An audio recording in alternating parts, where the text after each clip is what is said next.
Pagbaba sa pwesto ni Santiago sa NBI, isang malaking kawalan sa gobyerno ayon sa isang senador. Brigada Ann Cortez, ibrigada mo. Brigada Live Report. Naniniwala si Senator Win Gatchalian na tumayong pundasyon sa paglaban sa anumang krimen at sindikato ang ipinakitang liderato ni NBI Director Jaime Santiago. Kaugnay nga nito, tsak niyang malaking kawalan sa gobyerno ang naging pagbibitiw nito sa pwesto sa pamamagitan nga ng pagsusumite niya ng irrevocable resignation.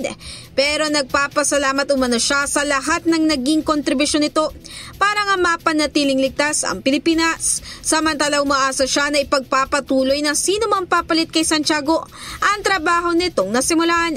Maaalala, kinumpirma ngayong araw ng palasyo na natanggap na nila ang resignation letter ni Santiago pero wala pa raw komento ang Pangulo hinggil dito. In the heart of changing lives, ako si Brigada Ann Cortez ng 105.1 Brigada News FM Manila, the Music News Authority.